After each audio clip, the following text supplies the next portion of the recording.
O censo de 2022 mostrou que o Brasil tinha 2,5 milhões de advogados para 518 mil engenheiros. A China, por exemplo, tem quase 7 milhões de estudantes de engenharia, número superior aos 4 milhões de brasileiros matriculados em toda a rede de ensino superior pública e privada.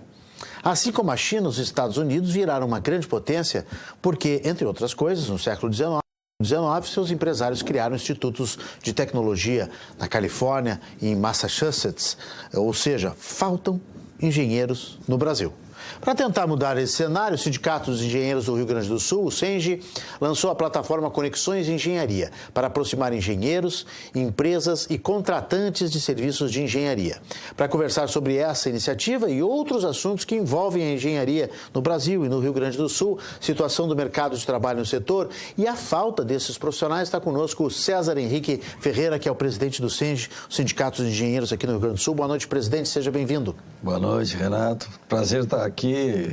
Boa noite também àqueles que nos assistem. Obrigado pela presença. A engenharia está presente em lugares que a gente nem imagina, em todas as fases, todos os momentos da nossa vida. Não é só aquela engenharia das grandes construções que a gente vê, né, nos vídeos, vê nos livros. Ela está presente nos mínimos detalhes, não é mesmo, presidente?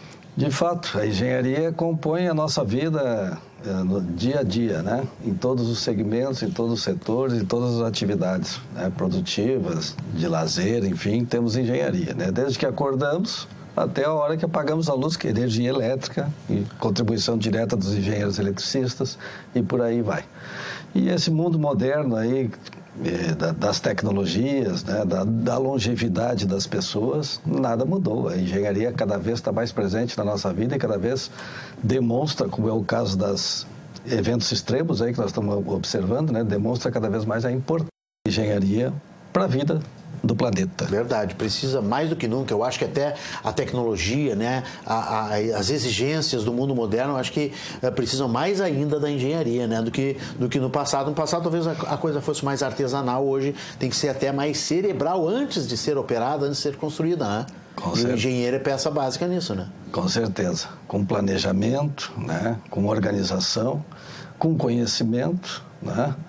E com o objetivo de reverter todo o trabalho técnico que o engenheiro executa através do seu conhecimento, da sua formação na área das ciências exatas, em benefício às pessoas. Hoje nós falamos muito isso lá no Sindicato dos Engenheiros, quer dizer, o nosso trabalho, o trabalho dos engenheiros, a atuação dos engenheiros e a contribuição da engenharia só faz sentido quando ela foca nas pessoas, no interesse público e em beneficiar as pessoas, porque é para isso que a gente trabalha, né? Para isso que nós existimos. O senhor falou na engenharia elétrica, por exemplo, o senhor deu um exemplo, né, que é muito comum na casa das pessoas, ter um quadro de luz, aquilo ali foi criado, foi imaginado, foi elaborado por um engenheiro eletricista, né? Mas tem outras áreas, por exemplo, só para a gente dar alguns exemplos para o nosso telespectador, o senhor é um engenheiro agrônomo. Sim. É no campo, nesse mundo mais distante até do urbano, né, das cidades, onde o engenheiro atua. O que exatamente faz o engenheiro agrônomo? Sim, muito bem colocado. O Brasil hoje é um dos países que é referência mundial na produção de alimentos, né? É um dos países líder na produção de várias atividades aí da produção agrícola, né? Desde a produção de soja, produção de grãos em geral, carnes em geral, exportando aí para todo o mundo, né? A contribuição da atividade agropecuária para o Brasil é muito importante para a economia do país como um todo. Neste segmento da produção agropecuária trabalham e atuam muitas modalidades, inclusive de engenheiros, desde o engenheiro agrônomo, o engenheiro agrícola, o engenheiro de alimentos, o engenheiro de pesca, né? E por aí vai, né?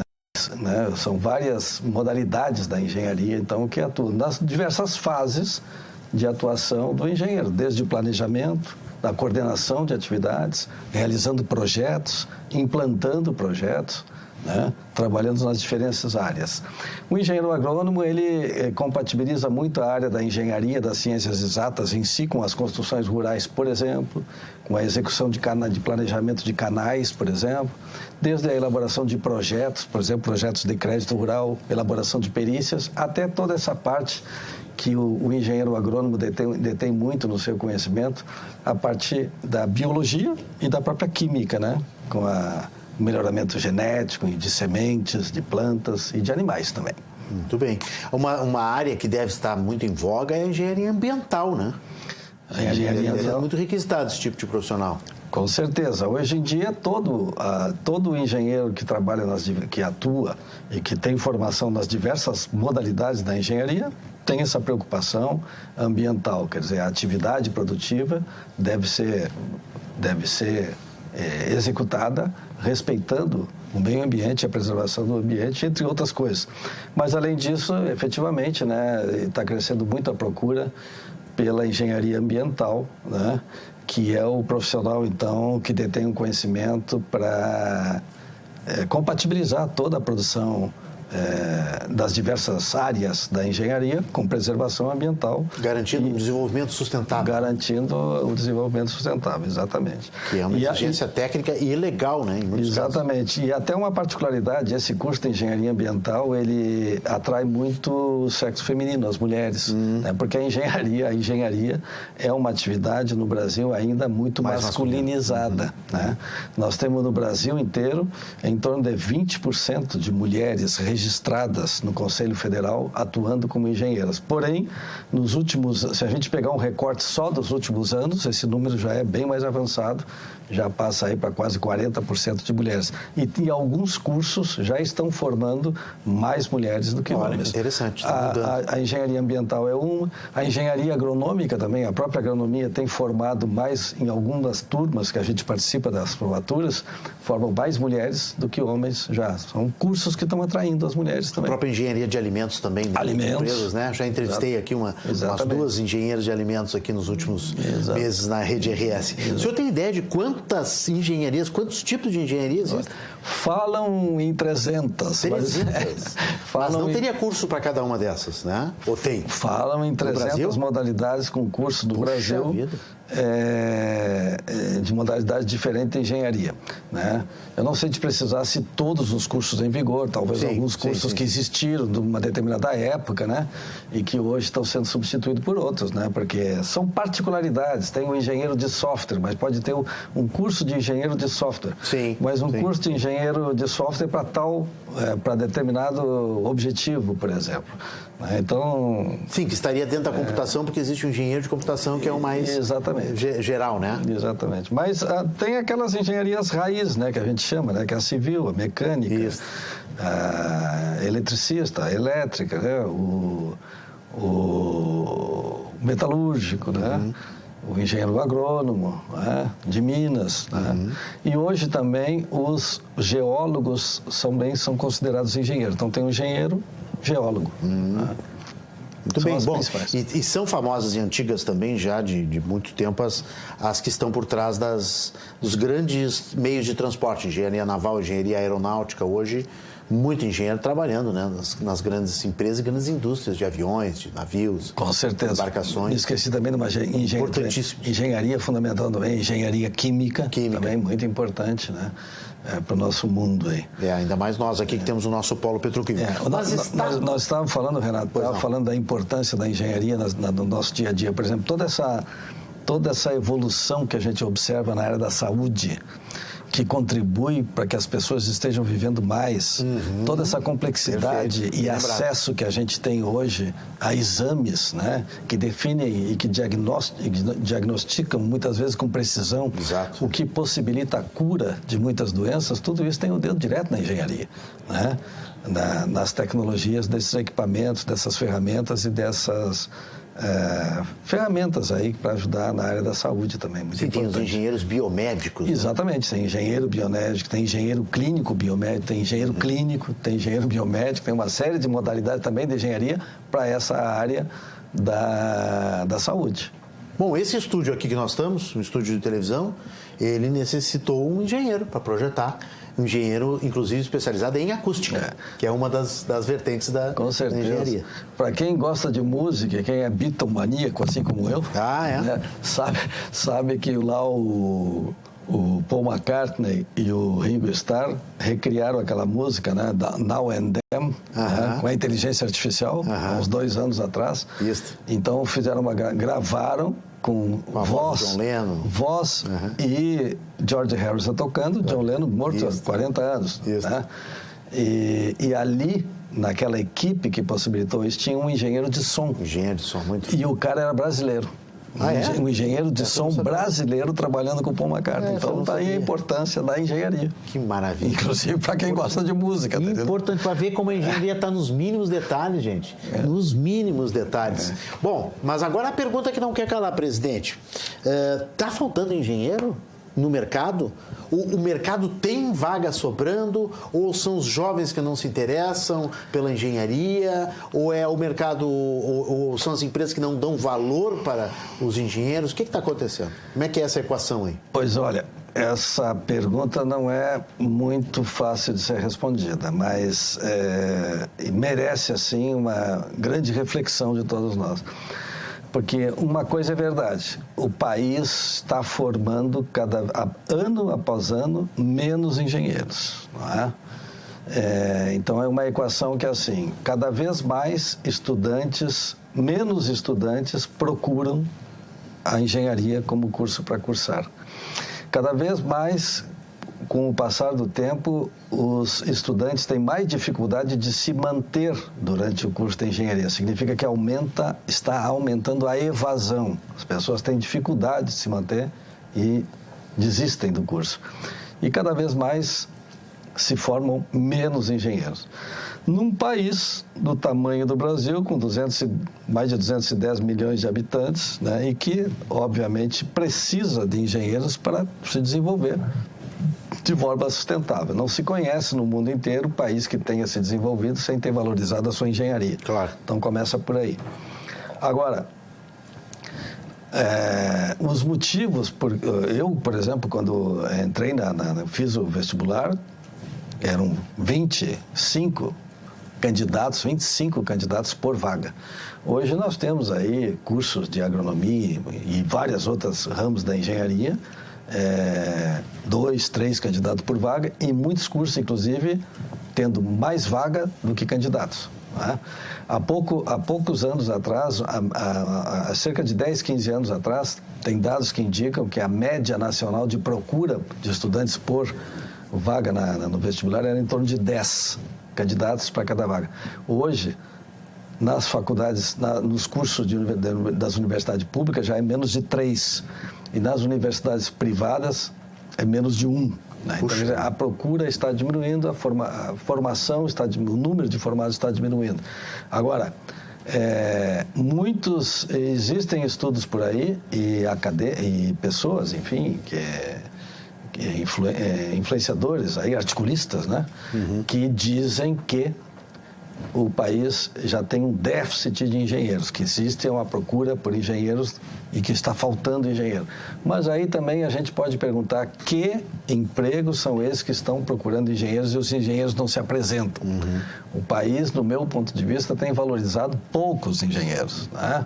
Porque, por uma série de motivos, aí vem a reforma trabalhista, que precarizou muito o serviço de engenheiros, a própria terceirização também precarizou as atividades da engenharia, a própria pejotização. Nós temos muitas situações em que o engenheiro é notificado o seguinte: daqui para frente nós vamos mudar a nossa relação. Eu tenho uma relação contigo de empregador e empregado. Sim. Com CLT, daqui para frente tu vai prestar serviço aqui como PJ, pessoa jurídica. Bom, e ele vai ter que arcar com todos os custos. Ora, isso desanima o engenheiro. Tu paga cada vez menos, cada vez tu vai ter menos pessoas, menos estudantes procurando ser engenheiro, né? Então, passa por aí também.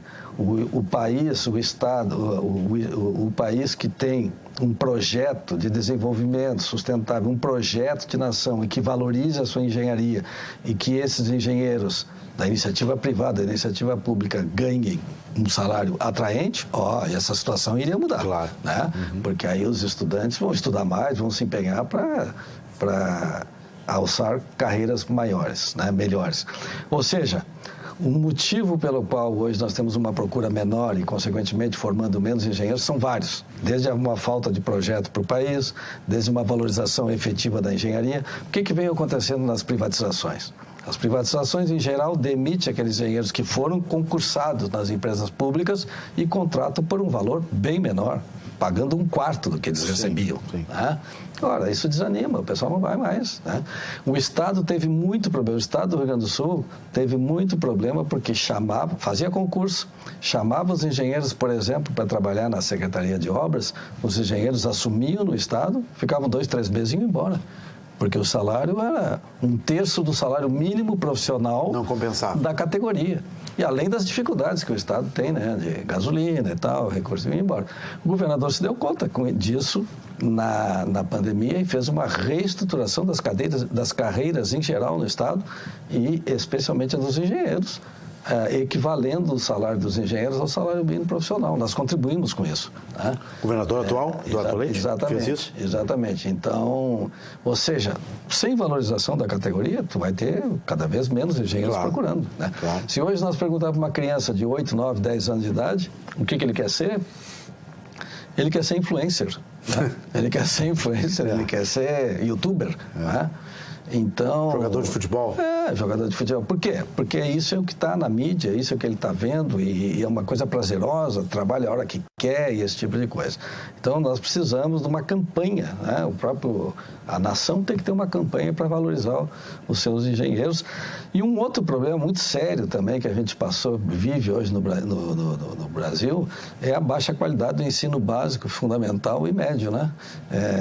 Então, os estudantes chegam numa universidade de engenharia, área das ciências exatas, com muita dificuldade de se manter ali, né? Aumenta a evasão, porque não tiveram uma formação adequada.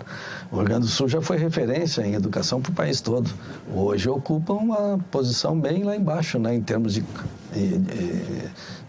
qualidade da educação dada pelos índices, né, que medem a qualidade da educação no país. Então, uma série de medidas aí tem que ser tomadas, do nosso ponto de vista, para tentar reverter esse quadro aí, né? Seja pelas próprias empresas, seja pelos próprios engenheiros, seja pela sociedade, pelo próprio governo, e a sociedade de uma forma geral. E isso nós estamos fazendo a nossa parte. Sim, o sindicato está entrando em campo para justamente puxar esse cordão e dar valorização do profissional, chamar a atenção de que existem grandes oportunidades, né? Essas oportunidades ela tem que encontrar os jovens, os sonhos dos jovens, os jovens têm que ser despertados, né? Tem para essa atração para esse mercado, né? Que precisa ser reaquecido, né, presidente? Com certeza. Porque o mercado está aí, ninguém vive sem engenharia, ninguém vive sem engenheiro, ninguém pode dar um passo sem contratar um engenheiro, nem que seja para a sua própria segurança, né? Com certeza. Uma questão até legal, às vezes, e uma questão também de segurança. E para o país, né? E para o país. Nós estamos falando de produção agropecuária, questão de soberania nacional, né? Soberania alimentar, né? Exatamente. Por causa do desenvolvimento do país, né? É um projeto realmente de política, não de governo, né? Mas de política de conjuntura. De Estado, né? De Estado que tem que valorizar esse mercado. E o ensino, a qualidade do ensino, as universidades hoje, não só aqui do Rio Grande do Sul, mas na sua opinião, as universidades brasileiras, elas formam um bom engenheiro, no geral, em média? Sim, nós temos universidades aí formando bom engenheiro, inclusive aqui no Rio Grande do Sul. A URGS e a PUC, aqui onde nós estamos aqui. E essas são líderes. Tem índices excelentes aí em qualquer ranking aí de formação de estudantes em geral e especificamente engenheiros, né? Passamos por aí também nos últimos anos, né, ao longo das últimas décadas, anos, com uma certa preconceito com a universidade pública, né? Que aquela coisa que o servidor a universidade pública faz qualquer outra coisa, menos formar estudantes com qualidade, tratam de política, enfim, e o que não é verdade, né? Se a gente pegar, nós tivemos inclusive um evento semana retrasada lá no Senge que tratamos justamente isso, a formação que precisa um engenheiro do futuro, a formação que as universidades têm que ter hoje para formar um engenheiro do futuro, e a gente assistiu lá a apresentação de professores das universidades nossas aqui do Rio Grande do Sul pública, com excelentes índices, né, de qualidade de ensino. Então nós temos sim. Temos alguns problemas com os cursos à distância, né, que se proliferou tremendamente aí no Brasil, e inclusive foi regulamentado agora, né, que um curso de engenharia foi regulamentado pelo MEC, que os cursos de engenharia têm que ter no mínimo 40% de atividades presenciais, então da carga horária total do curso de engenharia tem que ter no mínimo 40% de presencial. Nós não concordamos, nós achamos que tem que ser 100%, né? Enquanto que o curso de direito, por exemplo, para formar um advogado, tem que ser 100%. Para formar um engenheiro pode ser 40%. Qual é a diferença? E a atividade de laboratório, e as atividades práticas, né, toda aquela construção do conhecimento do engenheiro, que deve ser muito exigida, né, e despertada e trabalhada para formar bons engenheiros. Então, essa também é uma questão aí que a gente... Tem estudos por aí que indicam, né, que falam da qualidade dos ensinos, dos cursos de engenharia à distância, né, que agora tem que ser no mínimo 40% presencial. E precisava de um regramento mesmo, né? Isso era necessário, porque explodiu muito o IAD, né, de uma hora para outra. Presidente, como é que funciona Conexões Engenharia que o Senge está lançando aí para aproximar mercado de trabalho com alunos, com profissionais, empresas? Pois então, nós estamos aproveitando o momento aí, nos nossos 83 anos aí da entidade, lançando uma plataforma, que é um hub, né? Nós estamos chamando de hub de conexões, né? Que ela vai conectar engenheiros, engenheiros com engenheiros que querem fazer parceria para desenvolver juntos um projeto para concorrer, por exemplo, no processo licitatório, por exemplo, né? Vai fazer a conexão de engenheiros com empresas, de empresas com empresas, de engenheiros PJs com empresas, enfim. E, inclusive, tem a possibilidade, por exemplo, os condomínios, né? Os condomínios que querem regrar as obras que são feitas no condomínio por diversos condôminos, né? Que tem que ter responsável técnico, uma série de coisas, vão ter ali na nossa plataforma, no Conexões de Engenharia, os engenheiros que se colocam à disposição para atuar nessa área, para serem contratados para essa área. Né? A gente está mostrando o site, presidente, enquanto o senhor vai conversando com a gente aqui. Sim. Aqui é o conexõesengenharia.com.br, tem um link direto, né, para entrar na plataforma. E a gente está mostrando, exemplificando ali como é que funciona para criar uma oportunidade de oferta ali no site, né? Oportunidades já cadastradas, enfim, enquanto o senhor vai falando aí do objetivo dessa plataforma. Exatamente. Então, assim, as empresas, por exemplo, elas podem ir lá na nossa plataforma, aí, do nosso hub, e se cadastrarem ali e colocarem as vagas de emprego formal que elas têm ali. Se elas tiverem oportunidades de terceirização de pessoas para trabalhar com o PJ, colocam ali também essa possibilidade. Se elas quiserem ver se tem algum engenheiro, se tem engenheiros que estão cadastrados, se oferecendo para trabalhar em determinada área, vão lá procurar. Nós tivemos empresa aqui no Rio Grande do Sul, Renato, que nos procurou, porque eles precisavam de um engenheiro, de contratar engenheiros com uma determinada especificidade de conhecimento, né? O que é muito comum, o cara que precisava lá de um engenheiro que entendesse do hidrogênio verde, por exemplo, da transição energética e tal. Então, ele pode ir lá e procurar quem são os engenheiros que estão sendo colocados ali, que estão se colocando ali, que tem conhecimento nessa área aí também. Esse pessoal, os headhunters, o pessoal que são recrutadores, todo aquele pessoal que trabalha com recrutamento de engenheiro, que eles têm vaga para oferecer ou buscam engenheiros no mercado para determinada empresa, eles podem ir lá na nossa plataforma também, coloca suas vagas lá, busquem os engenheiros que quiserem lá e assim por diante, né? Muitos engenheiros que têm especialidades, que são empreendedores. Tem engenheiros que são empreendedores que elaboram projetos, por exemplo, se coloca lá na sua condição, com o seu portfólio, né? Faça a sua apresentação ali na nossa plataforma, que outros engenheiros, pessoa física, pessoa jurídica, empresas que quiserem fazer parcerias ou contratar esse serviço, vão lá buscar. Né? Hoje em dia é muito comum, eu estava falando dos condomínios, é muito comum, eu já tenho um amigo que comprou um apartamento e lá o síndico lá exigiu, tu vai fazer a obra aqui, tu tem que ter um responsável técnico e está correto, o que é absolutamente correto. Se o cara fura, dá um problema lá no encanamento, ou pega o cano, pega a parte elétrica, ou começa a fazer uma obra, mexe numa viga que não pode mexer. Exatamente. Então vai lá no nossas conexões ali, busca os engenheiros que atuam nessa área, são vários, nós temos uma gama grande de engenheiros hoje trabalhando nessa área. Né? E, enfim, em todas as modalidades da engenharia, quem quiser se colocar, quem quiser se apresentar para prestar serviço, ou quem quiser buscar outros parceiros para elaborar determinado projeto, e todas aquelas pessoas físicas ou jurídicas, pequenas empresas, grandes empresas, empreendedores que quiserem contratar condôminos, síndicos que quiserem contratar serviço de engenharia, sob qualquer forma, sob a forma de contrato, sob a forma de prestação de serviço ou um contrato formal de trabalho via CLT, podem ir lá no nosso Conexões de Engenharia. Muito bem, eu vou pedir para o Thales Aliade, nosso editor-chefe, botar o site de novo, se for possível, porque na capa ali, além do Conexão Engenharia, então, que pode ser acessado pelo site, né, do CENGE, e pode ser acessado diretamente ali no conexõesengenharia.com.br. Mas eu estou vendo aqui no site do CENGE também que amanhã, o senhor falou dos jovens, né, da importância de despertar nos jovens,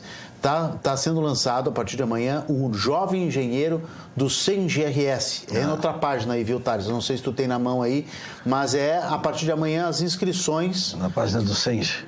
Na página do CENGE mesmo, né? Que aí é cenge.org.br. Atenção, profissionais, estudantes e jovens profissionais. O que é o Jovem Engenheiro do CENGE, presidente? Que abre amanhã as inscrições. É o jovem, desde aquele que está se formando, que está prestes a se formar, ainda é estudante, ou o próprio engenheiro jovem que está tentando se colocar no mercado, ou que já Aqueles que estão cursando a partir do terceiro semestre. Exatamente. Aqui no site. Isso, exatamente. Ou o jovem recém-formado, que está tentando se colocar no mercado e tal, que vai lá para o sindicato para ter um convívio, né? E fazer networking lá no nosso sindicato. Né? Perfeito. Tá? Então, assim, com isso nós estamos fazendo o quê? O que a gente vinha conversando antes, Renato. A gente está estimulando esse pessoal a procurar a sua categoria, né? Se aproximar, do ambiente, gostar da sua categoria, fazer conexões nesse mundo moderno, de preferência presencial, sair um pouco do só virtual, né? Tu não tem como se desenvolver só no virtual. Claro. Tá? E nós temos tido muito, é um programa, é um projeto dos que nós chamamos de projeto especial, que é o Núcleo Jovem Engenheiro, porque nós temos uma necessidade também, nós, sindicatos, de renovar, né, a diretoria, renovar o nosso quadro social. Criar novas lideranças. Porque o fato da nossa população... Porque a população do estado do Rio Grande do Sul envelheceu antes do que a população brasileira. Hoje nós temos mais pessoas acima de 60 anos do que até 17 anos de idade. Está entendendo? Esse, inclusive, é um outro dos fatores que nós falamos antes de ter havido uma queda também na procura por curso de engenharia. Obviamente, cada vez nós temos menos jovens aptos a entrar na faculdade. Isso é claro, pelo envelhecimento da população. Então, nós precisamos também renovar. Então, e dar oportunidades para os jovens, porque eles é que vão tocar, por exemplo, essa nossa entidade. Nós tivemos casos aí de engenheiros que se aproximaram e participaram lá do nosso núcleo Jovem Engenheiro, e lá eles aprenderam a fazer um projeto, emitir uma RT, fazer um laudo, e se colocaram no mercado. Muito bem, a RT, só para o telespectador lembrar, a anotação de responsabilidade técnica. Aqui só o engenheiro pode assinar, né? Exatamente. Muito bem. Presidente do CENGE, César Henrique Ferreira, queria agradecer muito a sua participação conosco aqui e eu queria desejar aí um bom trabalho lá no CENGE, uma boa campanha, sucesso para essa Conexão Engenharia, que aproxime muitos profissionais, estudantes, empresas, que seja um grande êxito aí o nosso Conexão Engenharia. Parabéns pela iniciativa, parabéns aí pela sua liderança. Já segunda gestão, presidente César no CENG, vai até o finalzinho de 2026, fechando aí 6 anos à frente do Sindicato dos Engenheiros do Rio Grande do Sul. Muito obrigado. Eu é que agradeço. Grande abraço. Até uma próxima. A seguir...